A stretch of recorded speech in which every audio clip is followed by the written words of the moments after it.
Hey, everyone, this is Andy Hall. You can call me Dr. Canard. With me is Rage. Rage. Everyone knows Rage, right? Oh yeah, what up? Yeah.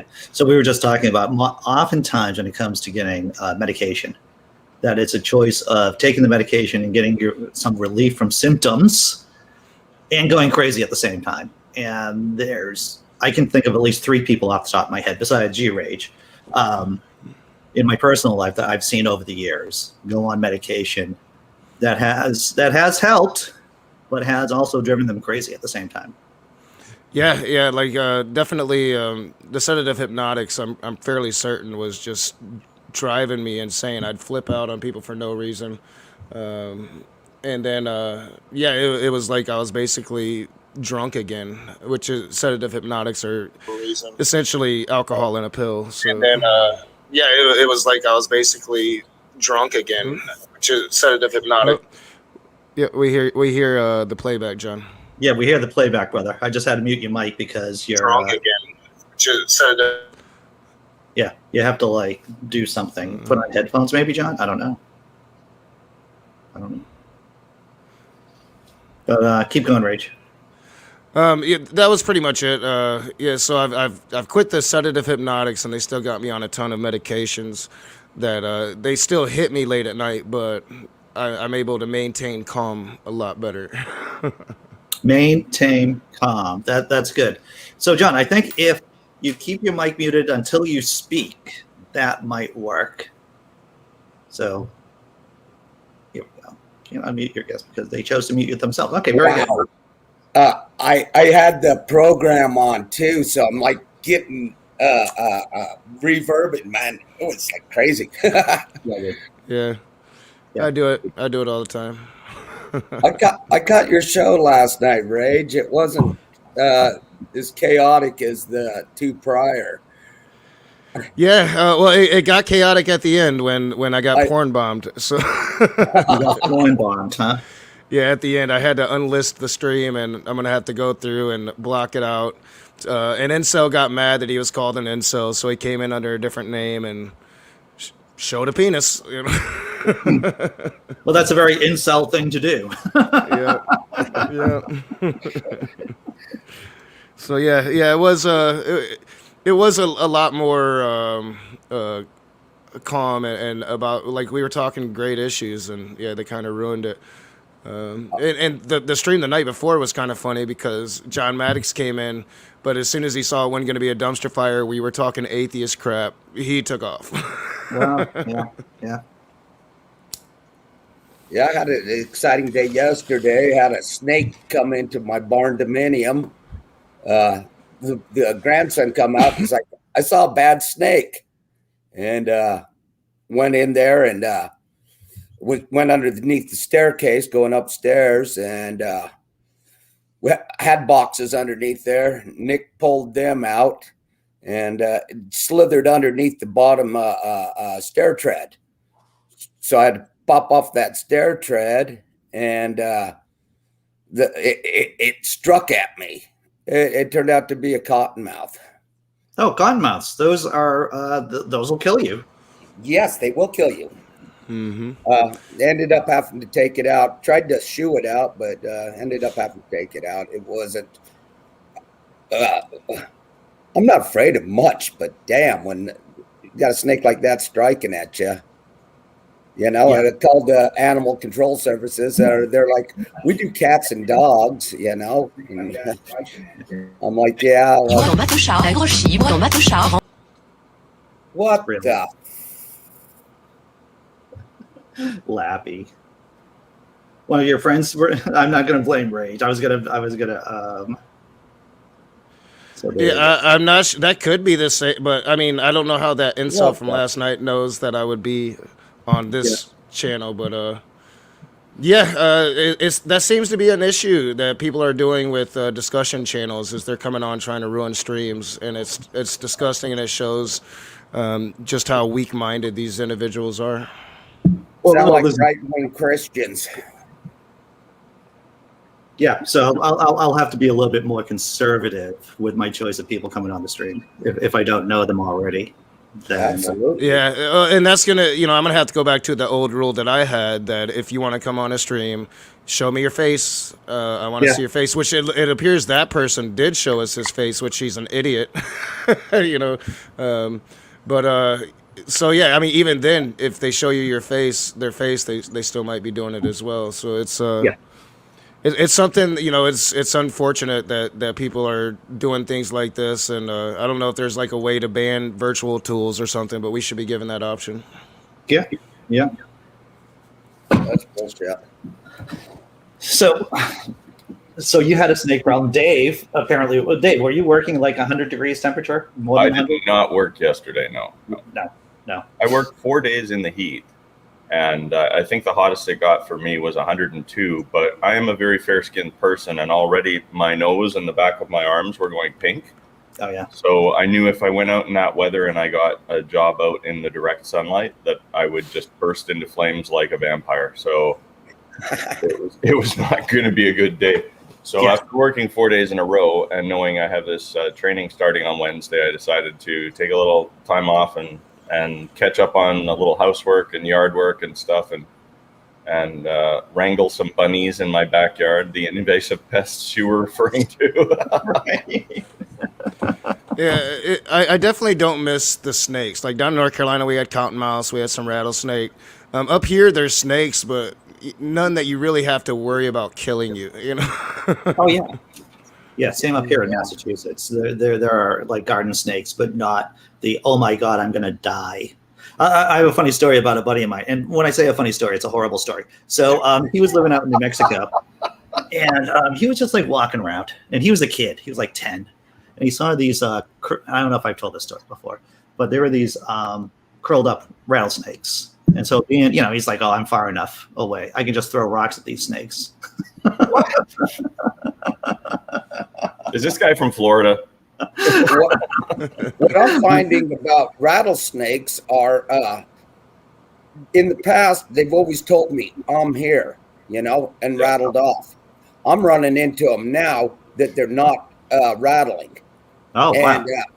And I mean, it makes sense when you think about the evolution of things. I mean, you're killing off the ones that rattle, because they're saying, hey, I'm here, so people kill them. And the ones that are stealth are surviving. And I think it's bred into them. That's some selection pressure right there, John. I'm telling you, it is. That's evolution 101 bit. Yeah. And I've seen it in my lifetime. As a kid, rattlesnakes always told me, hey, I'm here. So my buddy, I was going to say, don't leave me hanging. What happened after the first rock was thrown? so he threw the rocks, and apparently that once the snake is coiled up, it can actually project itself.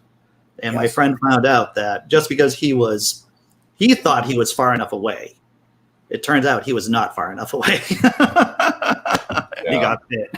He got bit. I mean, he's still alive. He made, he's fine and everything. But it was a lesson learned. That's what it was. Well, even a snake that's non-venomous, some of them can cause a severe infection on you, just from biting. Even a cat, you get cat scratch fever. One of my ex-wife's friends got a nasty infection from just getting clawed by a cat, and had to get antibiotics, had to get intravenous antibiotics. She got effed up just from a cat. My buddy was driving his motorcycle down the highway, on the actual highway that I go down to go to work. And a barn swallow or a sparrow or something came across the road and hit him over the fairing on the front of the motorcycle. It hit him right in the sternum, and beak first, right in the sternum, through his nylon jacket into his chest. Wow, dude. So he literally pulled over to the side of the road and yanked the beak out of him on the side of the road and went, oh, shit. So, there's a hole in him and he's bleeding a little, and he kind of patches it up with a sock or a piece of tape or something and rides off to wherever he was going. And like 3 days later, he had a softball size infection from the bird's beak with all the bugs and worms and crap. Nasty. Right? Yeah, it was just a nasty infection. Yeah. Yeah. But speaking of snakes, I went camping with my friends, and they said, hey, here's the address. Come camping. It's a wonderful place. We'll have a great time this weekend. I said, well, I'm working on Friday. I won't be able to get there till late. So I show up. they pull around all their 4-wheel drives into a circle, turn the headlights on, and we'd pitch my tent and get everything sorted out. My buddy's like, cheers, have a beer. And we get bombed out of our skulls drunk. I wake up in the morning, 3/4 of the weight on my air mattress with my legs hanging out the back of the tent with the park ranger kicking me in the foot. And he goes, hey, what are you, stupid or something? I'm like, well, I could answer that honestly, but you go first. This park's full of rattlesnakes. It's called Rattlesnake Canyon for a reason. This is in British Columbia. It's 4.5 hours from here near a Soyuz, which you pronounced the other day correctly. Yeah, there's a place that's like Canada's desert, and it's full of rattlesnakes out there. So I didn't believe him. I'm like, yeah, rattlesnakes in British Columbia. He takes me over behind the ranger station, and they have like a 2 foot by 4 foot by 2 foot high box with 4 rattlesnakes that he's pulled out of the campsite that week. And I'm like, well, this is a terrible place to camp. All right. So tell me if this is not the most brilliant solution to this problem. Just fly in mongooses. Mongooses? Mongeese? Mongeese. Mongeese. Just fly them in. Lots of them. Just like, yeah. Because if they can go against cobras, right? Doesn't it make sense that they'd be able to do the same thing to rattlesnakes? Well, we have like raccoons and badgers will take them out. No, yeah. Yeah. But there's just so many places there. It's all rocks and cactuses up there, right? It's a desert. So generally speaking, those little mammals don't live out there, and there's too many places for those snakes to hide and breed, right? So, right. Yeah. And there are no bunny rabbits at all. No. Yes, I imagine there's no rabbits. I imagine there's no rabbits.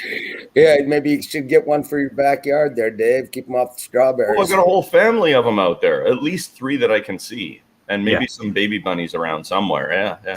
They're digging holes under in my backyard. I think they're gonna build a little den out there. Yeah.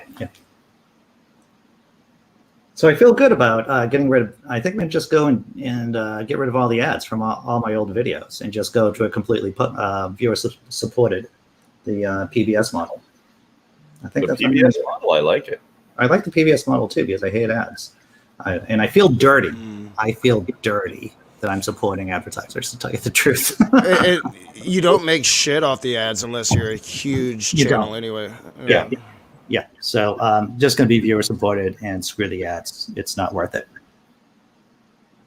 It just irritates me. I had my fuck it moment, to tell you the truth. I had my fuck it moment. I'm like, screw it. Yeah, I mean, with my whole demonetization thing, I've never really been worried about the ads. It's ultimately why I decided, after YouTube rejected me the first time, I wasn't going to continue to fight it. Was, screw the capitalists. The only thing with the actual demonetization, I think that it hurts me in the algorithm, but I think you making that choice, I'm not an algorithm expert, but I think that it would be somewhat different and wouldn't really screw you in the algorithm. Well, I look at my stats, and like the most recent uploaded video I did, the one about the 7 Bible verses destroying America, 70% of the traffic is from Facebook or from Patheos, and so I don't get a lot of traffic from YouTube to begin with. Yet. You're very optimistic, Dave. That's what I like about you. So, Dave, are you joining us for Atheist Drinking Out Loud this weekend? Oh, as long as I'm not working, I'll be there. All right, dude. That's great. That'll be a lot of fun. And you had asked me about the temperature falling back down. It's supposed to come back down. Yeah. But the air conditioner's been on all night, and it's 82 degrees in the direct stream of the air conditioner pointing at me right now. So I'm not optimistic that today's going to be a very comfortable day either. I'll just sit in a puddle of my own sweat and figure it out. That's one of the many pleasures of the job that I work at now, is that it's physical work, and I'm working in people's homes, and sometimes they don't have air conditioning. And so I, to use the Yiddish term, I schwitz a lot. There's a lot of schwitzing going on.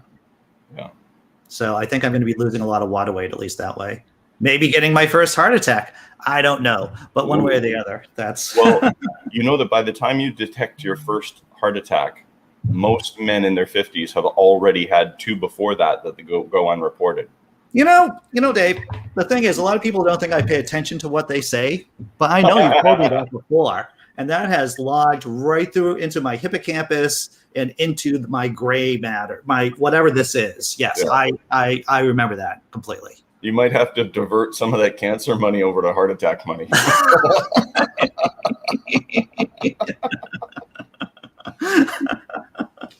Well, that's well said.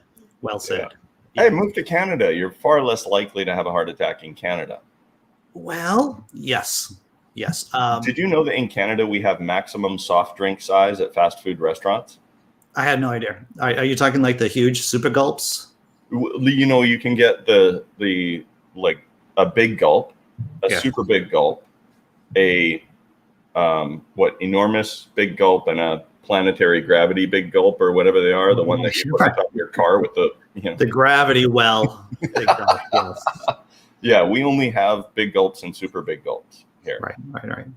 Yeah.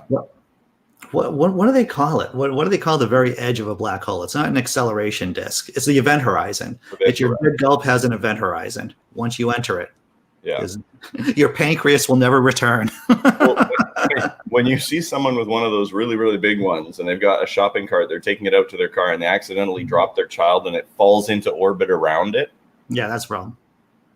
Yeah. So Scott Duke asks, so why don't we get free heart stress tests after 45 years old? Well, that would be nice. We do in Canada. You can get a free colonoscopy as long as you qualify. You have to be a certain age and a certain gender and a certain health risk or whatever. And you know what? I'm going to write this. Sometimes I like to write notes so I can remind myself. Canadian healthcare, a hate crime. That's in a couple of days you're going to be finding that post on Patheos Non-Religious. Canadian healthcare, a hate crime. Because you're making me feel bad, Dave, being American. It's actually, like nobody wants to go for a colonoscopy and nobody wants to go to the dentist and nobody wants to, go get what do they call it? When you get a physical for a job application. And it's like, get on the probulator, The worst part, when I played football and they gave us physicals, they did the gonorrhea test. That was awful. That was just awful. I don't even know what that is. Rage. Q-tip through the uterus. Yeah. through that little hole. Yeah. Why? Okay. Why in the name of fictitious God? It was awful. I don't even know. I think they just like playing with our shit. Yeah. Why would you need that for football? About whether or not you have gonorrhea? They test you for it because you're in the shower with other people and it's a communicable disease, right? But there is not one nurse on earth. If BFA is watching, she will attest to it. There is not one nurse on earth who comes to work and says, "Oh yeah, today I'm going to get to shove a peen." Right? Nobody is enjoying that. I've had an upper and lower colonoscopy as well, and they put you out for it, but I woke up in the middle of it.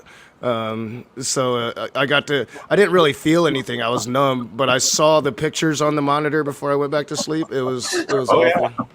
Yeah. Oh no, they show you the pictures here for a regular colonoscopy. They're like, it's live and on the screen next to you. Yeah. D. Park said, I went to school with a girl named Urethra. No lie. Wow. That's tough. My buddy Paul used to say, I'm so old, I went to school with a guy named Gonorrhea. So Rach, is it somewhat common for people to wake up in the middle of I don't think so. I just did. I hope not, because man, that wasn't a pleasant experience at all. Right. Dude, I was in my 20s when I had that done. I had a bunch of stomach ulcers. How you doing, David Paul? Pretty good. How are you guys doing? Doing okay. You're a little bit quiet. Um, this is well, that may Is that not right? help. Where are you calling from? Ohio. I can hear him. Ohio? A little Ohio? low, but I can hear him. Yeah, you're low, but we can hear you. I can speak up. I have a big mouth. Excellent. Welcome to the group. Yes, indeed. Welcome. I heard you guys talking about the heart attack stent thing a minute ago before I tried to figure out how to get on, which took me a couple minutes. Yeah. I know that Dave's told me that by the time I realize I have my first heart attack, I'll have at least 2 under my belt. So I'll tell that little piece of info. I'll make that joke or make that reference as they bring me to the ER at some point. Mine was an accident that we found it. I passed out from a vagal constriction, and which I just learned what this is. I'm not knowledgeable about medical stuff. If I say anything, it's because I heard it from a doctor or a nurse as they were telling it what happened to me. So, but then I had 3 stents put in because I had 100% clogged last year. So the reason we did the heart cath just recently was because I had some other symptoms that came up, and they wanted to make sure that there wasn't anything wrong with the stents or the arteries or anything. And actually, they're doing great. My working out and everything, therapy did its job. But the last couple months, I've had some changes. But now I'm going to have to see like pulmonary. I think. Correct me if I'm wrong, but they're going to check the lungs, and I've got to wait until the lady from the VA calls me, because after she gets the information from the people that did the procedure, then they'll call me and set up an appointment and all that fun stuff. Yeah. But what's interesting though, to kind of segue into, I was talking to one of the nurses up there, and I always like to put out feelers when I'm in the hospital or at the doctor's office carefully to see these people's feelings or their experiences with COVID, or even how the politics tie in. And these poor people, man, I mean, they don't have a break. They don't get a break. They kept going to work while the rest of us could hibernate or hide or couldn't work. And, you know, it's just the things that they're, and this woman wasn't crying to me, but she told me what was going on and the things that she witnessed. And, you know, she's had multiple people that have died that she knows. She's just so, I can't think of the right word, but disturbed that so many people are blowing us off still. Yeah. And she's not just seeing the dead people, that, you know, because the numbers in her case are, you know, are like, you know, under 4 or 5 from what she told me yesterday. But it's not just dead people. It's people that are living with the consequences after they caught it. Yeah. And family members who are, after they've lost loved ones or they've caught it and are still suffering, like my sister's having issues because she got COVID early on. I thought she was going to die because she has autoimmune issues. She didn't, but she's now having complications, and the doctors have told her this is because you had COVID. Yeah. I have to tell you, there are these space helmets that you can get. I don't know if you guys have seen them. Like, it isn't just a face mask; it serves the same purpose, but like a couple of $100 and everything. And Yes. I'm not willing. I don't spend a lot of money on stuff, but if I was going to spend money on anything, it would be buying one of those little space helmets with the filtration systems and all. And I don't even know if that would actually keep me safer than a face mask. I don't know, but maybe it would help my anxiety, perhaps. Yeah, and I'm a person that, you know, I had COVID, and I'm a long hauler. I'm still dealing with a lot of symptoms. It's gotten a lot better since they upped the steroid, but at first, like, the steroids weren't even helping, and it's something that I could be dealing with for the rest of my life. And then right at the very beginning of the pandemic, I had a mild heart attack. So I'm also dealing with, all right, I'm 43 years old. I've already had my first heart attack.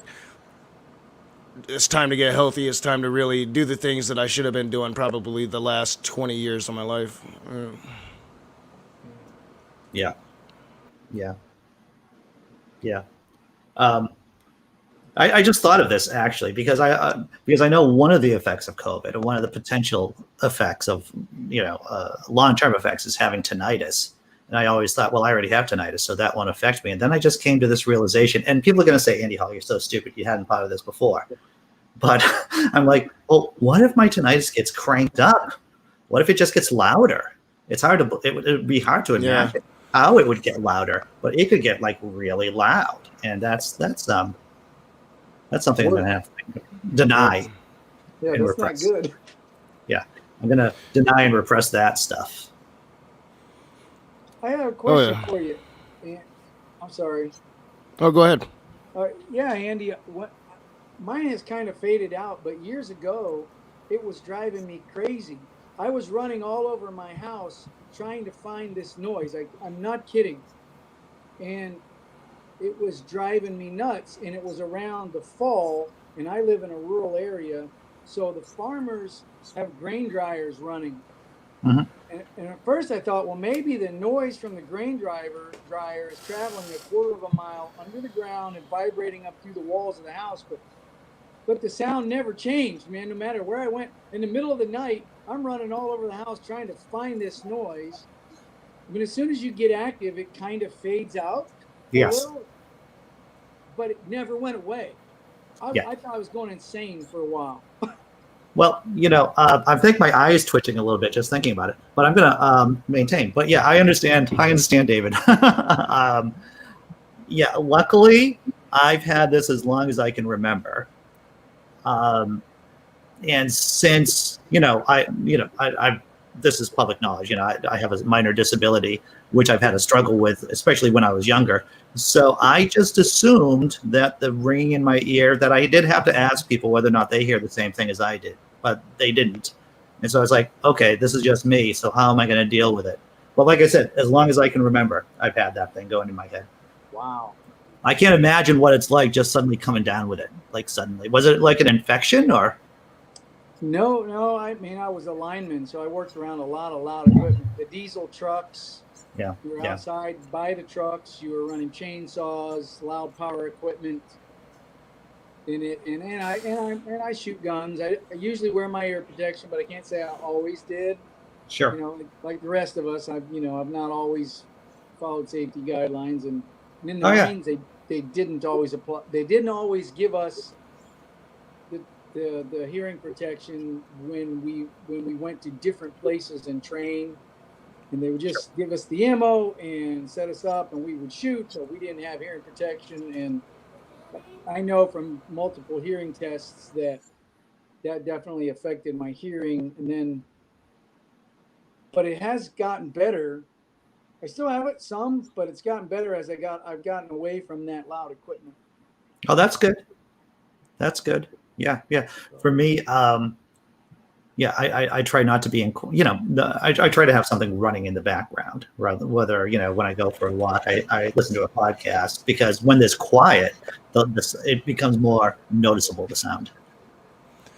Yeah, I have it too, and I didn't always have it. I went to a lot of rock concerts when I was younger, and then I worked in the automotive industry for several years. And yeah, the loud machinery, we had choices on whether or not to wear ear protection. It always bothered me, so I didn't. And I think I've lost about 15% of my hearing. And yeah, I got that ringing nonstop in my ears. Yeah, and just talking about it actually makes it louder.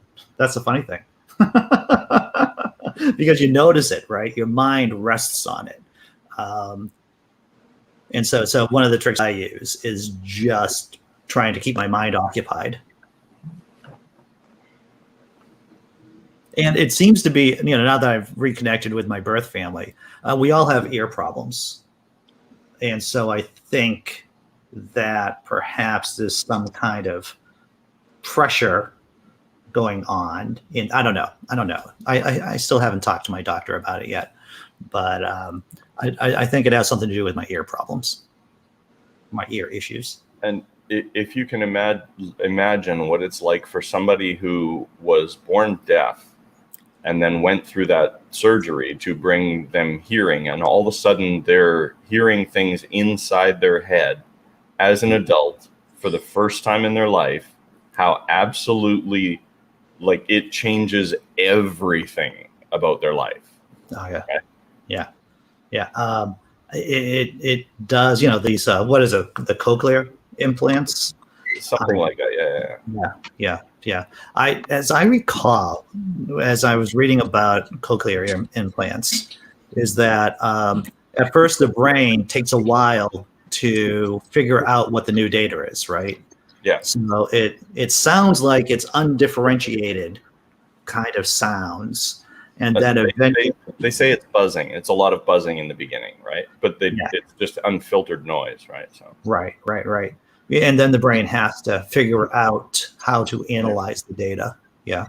it's like you don't realize it, but there's layers and levels to sound in every environment you're in. If you're outside, there's animal noises and wind noises. If you're inside, there's a fan, there's a TV, there's an echo. Yeah. Like if you've never heard an echo before, can you imagine what that would do to somebody? Like, Yeah. Well, you know, as you know, when I was taking neuroanatomy, right, in class, it's like you have the primary functioning areas of analysis, like the visual center in the back of your head. That's like the primary, and then you have secondary and tertiary centers of analyzing different aspects of sight. I imagine it's the same way with hearing too. And imagine never really having those functional, and all of a sudden the door opens up, and these brain centers that you've never used suddenly get inundated with data. Yeah. That's hard. Yeah, that would freak you out. Yes, indeed. Paul says he gets a ringing in his ears when his wife's in the mood. That's because she's boxing your ears, Paul. She's boxing your ears just like that.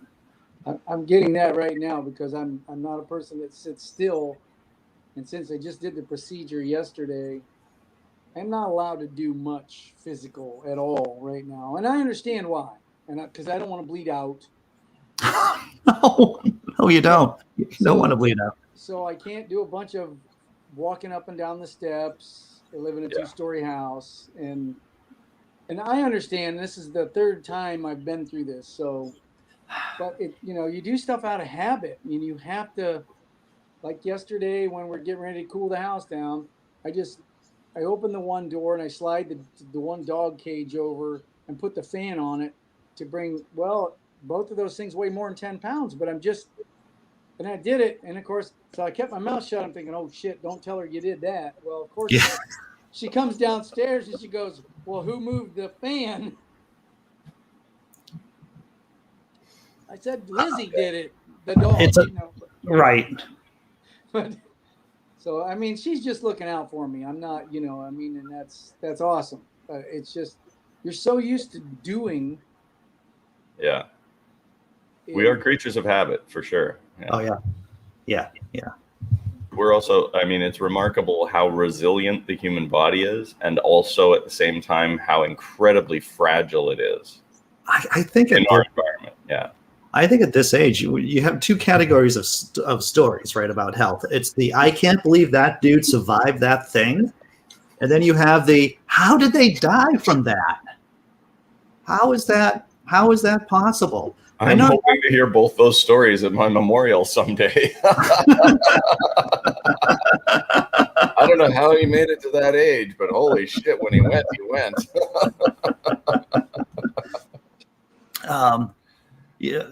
There was someone back in college who just got tapped. He was stationary on a bicycle in a parking lot talking to his boss. Ooh. His boss drove away, tapped his bicycle. Not even that hard. The guy just fell, had a helmet on, but he must have had a hemorrhage, must have had something happen, and he died within a couple of minutes. It's crazy. Tobin says, I just watched a video about a baby being born deaf. And then the problem was fixed and could hear its family. Wow. It just kept laughing, huh? No, that's, yeah.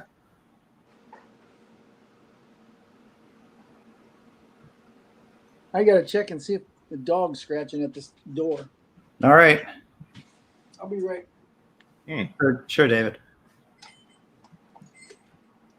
I feel like I should know where David lives in case I have to call 911. Yeah, no, it's not that. Yeah, no, oh, it's my neighbors are pretty red. Red. Oh yeah, they're yeah. Well, a positive sign. The year when I first started dating Kat, I have a house on the other side of the county that I'm trying to sell, but that's another story. So we started dating. I came here right after the election, and started hanging out and dating Kat, and then I live here now, of course. So, but anyway, these people all had the Trump signs up, and they didn't. But our nearest neighbors did not put their signs out this last election cycle, which kind of makes me feel a little better. It's like maybe they still supported the stuff, but they were like not crazy about putting the signs in their yard. I don't know if that was out of fear of retaliation because, they're the ones over here that are doing all the threatening. I mean, they do. They've been the most vocal about how evil everybody else that's not supporting Trump is. Yeah. But I've gotten a little closer to some of them, and I've tried to, I've avoided politics for the most part, so that they can see that, hey, I'm a lot like them. I do own guns. I do hunt. The funny thing is, most of these folks aren't ex-military, but they're really pro-gun. But Yeah, I get the perspective. There's a lot of weekend warriors. Yeah. They they're kind of, yeah, but they are. If you can stay away from the religion and the politics, they're kind of nice. But they are not. I'm not saying that I am extremely well read, but they're not very well read. Not even by my minimal standards. And Sure. But there is a funny story though. There was a guy that escaped. He was being transported to another prison, and I live close to a rest area. He was in jail for grand theft auto, but they were transporting him to another prison. So the guy had to go to the restroom, and the person that was transporting him was not a marshal or a law enforcement officer, but he escorts. Hello. He transports people anyway. The guy got away. And we were coming home from an event. There's cops everywhere, helicopters flying around with lights. One helicopter was flying around with the lights shining down. And I'm like, well, they're looking for somebody. So I come home and I was teasing Kat. I said, I'll bet your neighbors are like armed to the teeth. And it was like on cue. After we stepped out of the car and shut the doors to get ready to walk into the yard, which we have a gated yard because we have the dogs. And her neighbor stepped out of the shadows. He had an AR over one shoulder, a shotgun over the other shoulder. Now, I'm not in fear at all. I know the guy's in the area, but he's afraid. He's running. It's cold and rainy. I'm thinking, and I've done the survival training, and I've lived out there when it's doing this stuff. And I'm thinking, he's going to be miserable tonight, is what I'm thinking. And this guy steps over and says, hey, did you hear there's a guy that escaped? And he's of, get this, Muslim descent. Now, I'm like, I love it when white people use like euphemisms for just like, being racist. And I didn't say anything, and I'm like, yeah, we heard, and I'm not worried. I'm just going in the house. He's probably not going to come in here anyway. So, but the neighborhood was on. I heard his skin ain't white. It ain't white. It was crazy. Fortunately, he ended up getting caught in Ashland a couple of days later, 15 miles away. He was ready to. He was ready. He was beat up from hiding in the woods and scratched and bleeding and cold. and so then somebody saw him down by a motel in Ashland, Ohio, hiding behind a bush near the highway.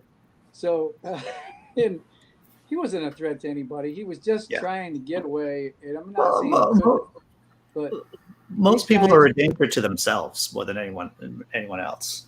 I'm thinking, what are you going to do? You can't shoot him because that is murder. Doesn't matter if he's an escaped criminal or not. It doesn't matter. You can't just shoot somebody. Only the state can do that. Right. Here we are on the outside looking in, telling the truth.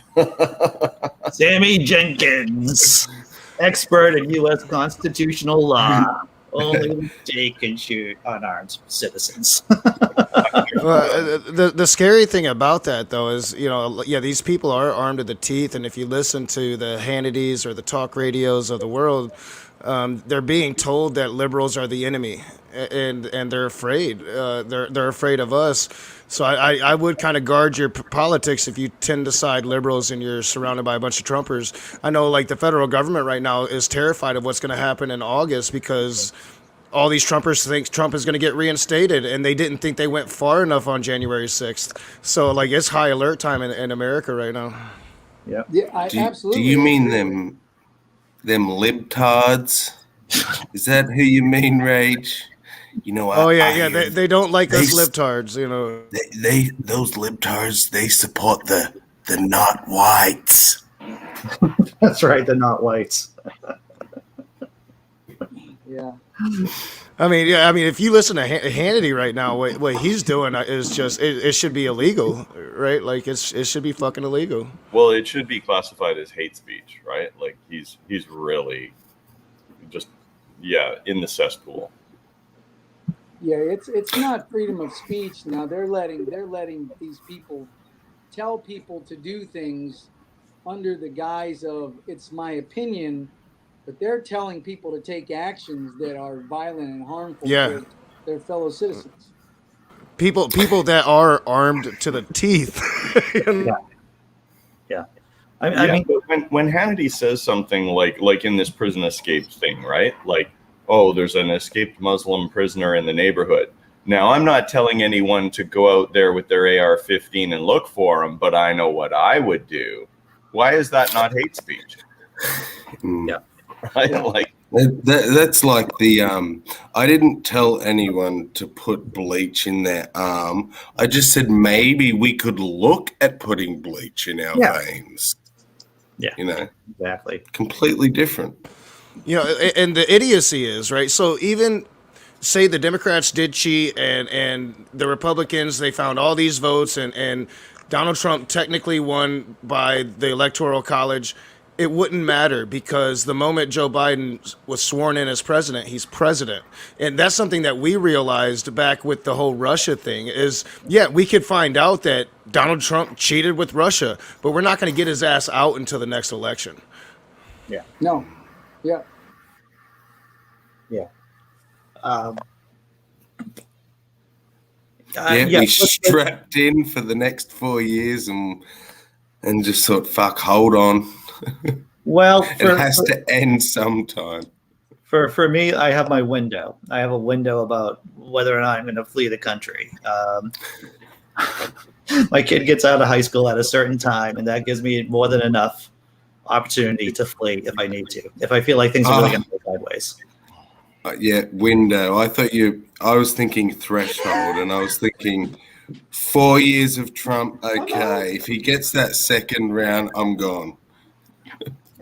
Yeah. A lot of Americans said that. But what really bothers me right now about the whole political landscape in the United States is what are the options if Trump didn't run? Who's going to primary him? How is he going to get out of there? What is the Republican Party going to do? Having put the base in a situation that they're in, having fed the fire for so long, what else could they possibly do other than support Trump? Yeah, and recent reporting shows that the Trump campaign is going to all the potential Republican nominees for 2024 and threatening the fuck out of them. You better not run. It's going to get nasty if you run. So Donald Trump is pretty much like, yeah, I got the goods on all of you, and I'll tell it all. So I think there's a lot more truth in that statement than you realize. I think that's how Trump came to power. Is he got some dirt on one person and said, I'm going to expose this dirt on you unless you give me dirt on another person or two more people or someone else in the party. And it just went like a ladder. He ended up with dirt on everyone that he needed dirt on. And he said, hey, this is my ship now. I'm taking over. Yeah. I like the dirt analogy. Let's use the word shit, though. Okay. So that we can say, in the end, he was the king of a big pile of shit. He was king of shit mountain. Absolutely. Yeah. I think you're pretty close there, Dave. I mean, because I couldn't believe when the flip happened. I was anti-Trump in 2012 when he started running his mouth. I mean, he was running his mouth before that, but I watched my community change from people I used to think were sensible to, because in the other side of the county where my house is, where I lived for 30 some years, I grew up there. I saw them change. These people, I helped them build their houses. I helped babysit their kids. I mean, I lived with these people. I hunted with them. And I saw the change occur, and even I couldn't have the conversation with them. Yep. Wow. I mean, it got harder and harder. And then they started withholding. This is why I'm not friends with them anymore, though. They started to realize I was telling them my true opinions based on the evidence of what I had seen in factual data. And then some of these people voted for Trump, but I didn't know they were going to vote for Trump. They weren't like screaming pro-Trump. Yeah. Mm-hmm. But then they voted for him. And once they voted for him, the gloves were off. It was so weird. Yeah, that's how it was with my family. Me and my two brothers were very liberal. That might be like the really very liberal people, the only really liberal people in our family. But yeah, before he was elected, it was like I didn't think half of my family was going to end up voting for the man because they were Republicans and he wasn't really a Republican. And then they all voted for him. And as soon as they did, they were all hardcore Trumpers, not Republicans anymore, but Trumpers. And they were talking about like kill the liberals and shit. And we're like, hey, we're right here. You're talking about us, The way I saw it at the beginning was, I thought, okay, it's like when it sort of went around the world when countries would do their census and people were putting Jedi as their religion. Yeah. Just to sort of say, fuck you. I thought that's what Trump was. And people who didn't necessarily give a shit were going to vote for him just to stick it to the man and to the system. But then it got really weird, and America, I'll say as someone who's not yet diagnosed and has a son who is, the world went autistic. Everything's like just short spurts in your face, onto the next thing. Trump was just, it wasn't day by day. It was the thing that he did in the morning was forgotten by the evening because he was doing so much. He accelerated the news cycle to a drastic effect. Yeah, absolutely.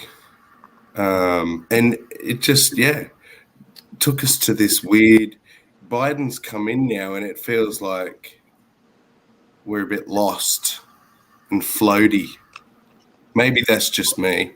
If I can just interject for a moment, as someone who actually filled out their Canadian census form with Jedi on it, it had nothing to do with Trump at the time. What it was, there was no option under the religiosity component at the time to say that I am no affiliated religion. And I think that was quite a ways before Trump, the Jedi. Way before Trump. But on the Um, very next census, the Canadian government learned their lessons and it had a checkbox for none or not affiliated or something like that. And now we have really good numbers about who is atheist and how, the religiosity plays out and is structured in Canada. Yeah. and a similar thing happened in Australia, and we got our checkbox. Go atheists. Yeah, but I just thought that it was a similar analogy, at least at the beginning, that when I would ask people, why did you vote for Trump? At the beginning, everyone's answer was, well, because he's so different. He's not a Republican. He's not. Yeah. Once you figure out that people don't understand why they do what they do 90% of the time, and that's just being kind, to tell you the truth. And I'm including myself. A lot of stuff I do by habit. There's a lot of inertia here. How many times am I actually consciously making a choice? Not that often. Not that often. One of the things that they did extremely well, and they did a lot of things extremely well. I mean, they got a president elected. But one of the things they did extremely well is they didn't present themselves as a party with an agenda. They promoted themselves as, if you don't like everything the liberals are doing, we're your option. Well, what they promoted themselves as the Volk. Yeah, I'm bringing it back to Weimar Germany. They're bringing themselves back to the Volk, to the folk, to the people, to this kind of instinctual, cultural thing that all Trump supporters feel like they're part of, or at least 99% of them feel that they're part of. It is the Volk. It is the people. And a lot of them feel like they are the true people of the country. And in a nation that's getting more culturally diverse, that has a lot of resonance. Did you guys see any of the footage of people leaving the Trump rally that was just north of me? It was in Wellington. It wasn't covered on major media. I don't think so. I see Kat got something on her Instagram, but this guy was dressed up in red, white, and blue cowboy hat, made the perfect camouflage to blend in, to go there and interview Trump supporters. But these people were leaving, and he was trying to interview them. And I only heard briefly one where he asked the guy, says, "You guys are leaving. Everybody's leaving early. What's going on?" And this guy, and at first I thought, well, this is great. The Trump supporters are getting tired of Trump. But the guy's answer, and this is only one interview, so the guy's answer said it's not radical enough. I'm like, holy shit. I'm like, fuck. Well, if you look at revolutions in the past, you're looking at the French Revolution or the Russian Revolution, for example, and even there's even a thing here in the States. There's some kind of trapping going on. Sorry. I don't know who's snacking it up. But typically one revolution is actually several small revolutions where more moderate forces that first take power, and then more radical forces take control of the situation. So in other words, the French Revolution didn't start off with the guillotine, or it didn't start off with Emperor Napoleon. It evolved over time. The same thing with the Russian Revolution in 1917. There were Democrats. There were cadets, which was the Democratic Party, basically pro-democracy party in place, and then the Bolsheviks took over after that. And right now, somewhere in the United States, there's a group of people gathered together talking about what a failure it was that on the 6th, when they invaded the Capitol, they didn't lynch and hang Mike Pence. They're talking about that as a failure right now. Sure. Oh, yeah, no doubt about that. Yeah. When you were talking about that person that said it wasn't radical enough, I thought you were going to say, I just had in my head, this Trump rally isn't Trumpy enough. Yeah. We need more Trump. Yes. Got any Trumper? Well, yes. Yeah. There was a rally that Mike Lindell was at that was a pro-Trump rally. And he had Trump do some kind of speech, televised in. And once Trump was over, everyone left, basically, or most of the people left because they were there for the boss and not for Mike Lindell. I remember that happening a couple of weeks ago. Yeah, I mean he went, that's the scary thing is like Mike Lindell is his closest advisor now. Like Ivanka, Jared, they jump ship. They're getting making as much distance as they can. He's got Mike Lindell and Michael Flynn. Scary shit. Mike Lindell would have walked off the stage and said to his PA, "Next time, put me on before Trump." You know what's frightening is Trump can literally fan the flames of the fire and make people like Lindell do whatever they want for that grasp at popularity, and they can light him up to such an extreme extent that he actually causes a negative effect within the GOP, and then Trump can annihilate him publicly and gain points. Yeah. Well, the best kind of games, that you can play are the games that you win either way, right? Yeah. You set up these kind of situations that heads I win, tails you lose, and yeah. Yeah.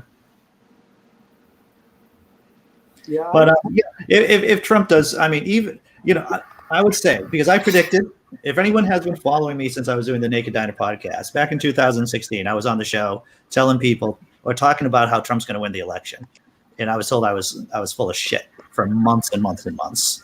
But I'll say that one of the reasons why he did win in 2016 is because Hillary Clinton runs a flat-footed campaign. That's the reason why Obama beat her in primaries. He was able to outmaneuver her in caucuses and in primary states.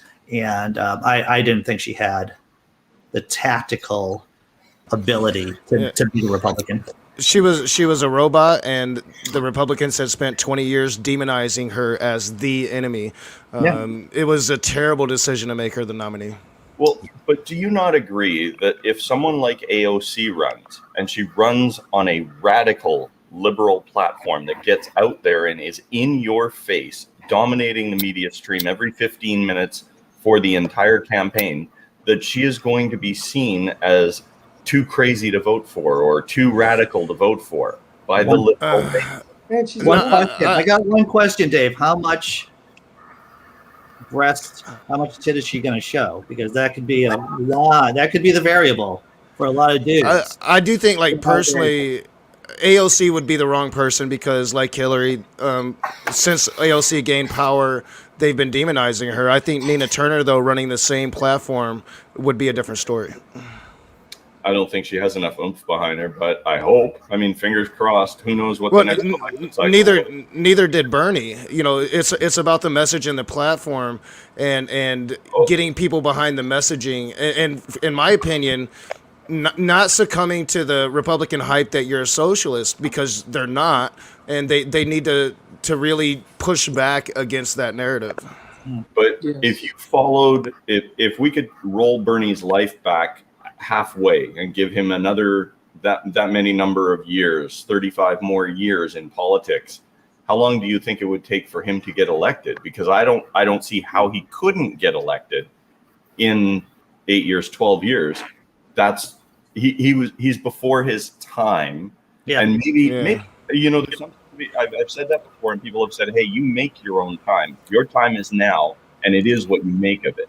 But we need to get Bernie. No, sorry, you finish. Go ahead. Going to say we need to get Bernie into one of those jars, like I think Nixon on Futurama. Right, the heads. So we can keep him around a bit longer. Yeah, I will say one thing is that there seems to be a logical fallacy with saying that people make their own time, because the only way that you can really grade that is by people who've been successful. So there seems to be an ad hoc kind of fallacy there, if I have the right fallacy down. But saying that people make their own time, you can only judge that by saying people who've been successful. That's erroneous thinking. That's the hindsight is 20/20 fallacy. And I do think, like, Bernie was in his time. What Bernie did was set the foundations for the real progressive leader to step forward. And he also exposed the dynamics of the Democratic Party and what we need to fix in order for that to happen. And me personally, like, I'm tired of really dealing with Republicans I want to fix the Democratic Party so it's a party that actually represents the base as opposed to an establishment that does what they want. Yeah. And do you believe, I know Andy will probably agree with me here, but I believe that in politics and in these political run-ups, that it is specifically staged so that you have someone who is on in the Democratic Party, you have someone who is extremely one way and extremely the other, so that everyone can choose the candidate down the middle that everybody feels comfy with. There is that what did you call it? The middle ground fallacy. I hate the middle ground fallacy. But And I honestly think people are tired of moderates. I mean, people are tired of shit not getting done. People are tired of politicians that placate instead of take a stand.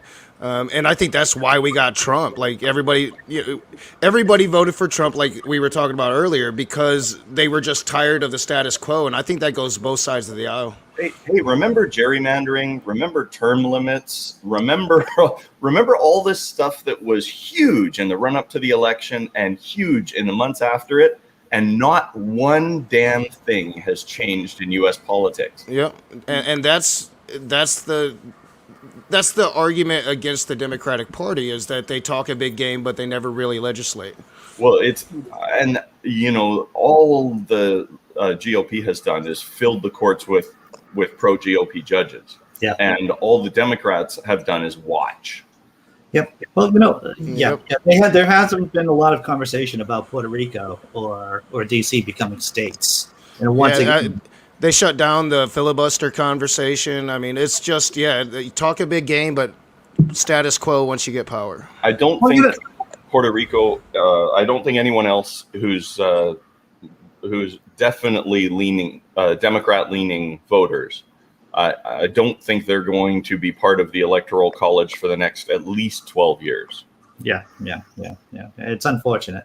Hey, everyone, it's actually, we are running a little bit over. Look at us go. Well, thank you. Final thoughts. Dave, great seeing you.